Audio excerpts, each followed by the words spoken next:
after I got this deal from Doubleday, I went into the Dallas Morning News to Jack Kruger, and I said, well, I have to quit.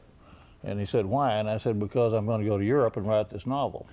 And Jack said, you don't have to quit. He said, we don't want you to quit. He said, we'll make you a foreign correspondent, and you can file a story for us every now and then. Oh. And I said, that's terrific. And he said, then come back when you finish your novel. So that's what happened. And I came back about 9 months later, and I got back in time for Cartwright to have gotten divorced, and then he and I got a big apartment together, several bedrooms and a study and all that stuff, where a lot of parties happened. At which Jack Ruby was occasionally. Which Jack Ruby was at. Right. And anyway, I got back in Dallas just in time to do all this and to see President Kennedy murdered across the street from my desk. Literally across the street. Yeah. Just terrible. Yeah. Now Ruby has actually, I don't want to jump ahead and jump back, but you are actually doing a play about Jack Ruby. We're doing a play right now, in fact. Yeah, right? yeah.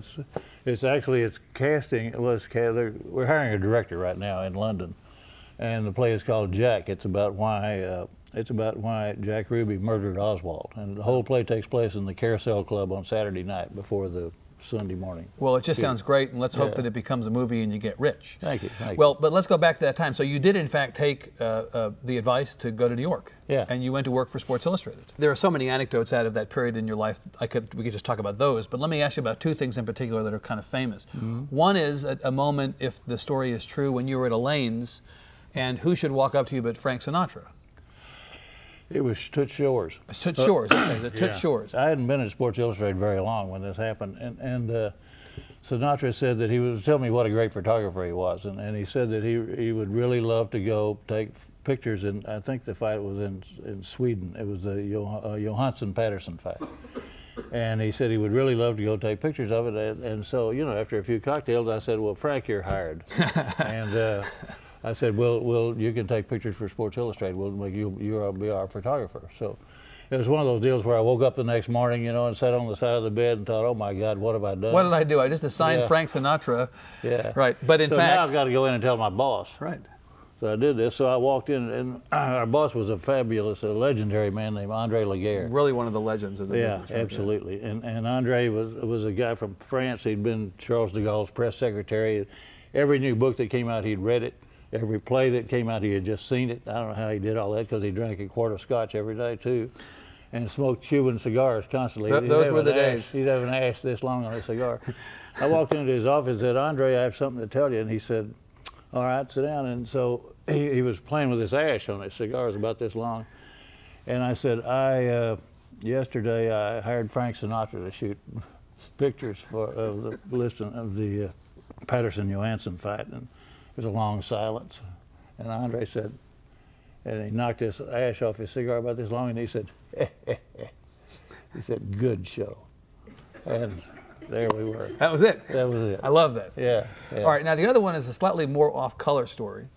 A little bit, this will get us kicked off the Abilene station, but let's go with it anyway. Of a urinating contest off the balcony of your apartment in New York between Don Meredith and George Plimpton.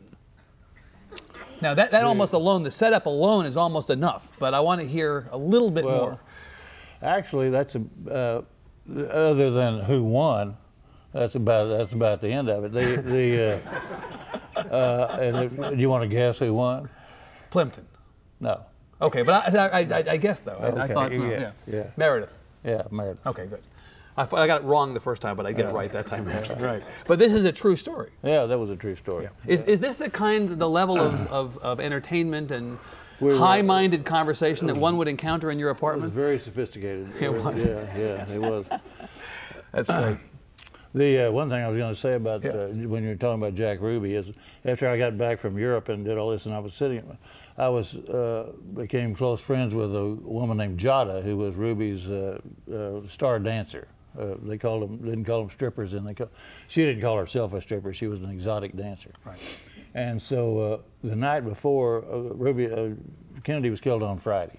And Thursday night, I got a phone call from Ruby, and he said he wanted me to stay away from Jada. And we got into a kind of a harsh exchange of words over the telephone. And I told him, you know, to mind his own business and so forth. He said, this is my business. And the next morning, I went down to my desk on Friday morning.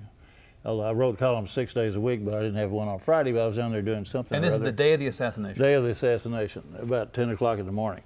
And I was sitting there at my desk, and Jack Ruby walked up to the desk, and I thought he wanted to continue the argument, but he didn't. He wanted to apologize. He didn't want me mad at him because he thought, you know, I might say something good or bad about him in the column.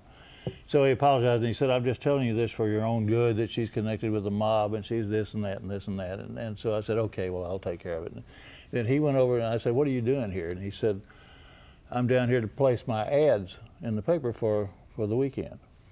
And then he went over in the advertising department, which looked down on Dealey Plaza. Right. So he was sitting there, as far as I knew, and I left to go meet Cartwright somewhere, and we were going to go watch Kennedy, the Kennedy motorcade, which was scary to me because in those days Kennedy was in this open car, you know, and I was as close to Kennedy as I am to you. Wow. Standing on the curb, and he was turned around to me and smiled, and we looked at each other right in the eye, and this crazy thought flashed through my mind that if I had a golf club, I could brain this guy. You know, that's how close he was. Goodness. And so then, by the time I went over to meet Cartwright, we'd heard on the radio that he'd been killed. Something had happened. Amazing. Yeah.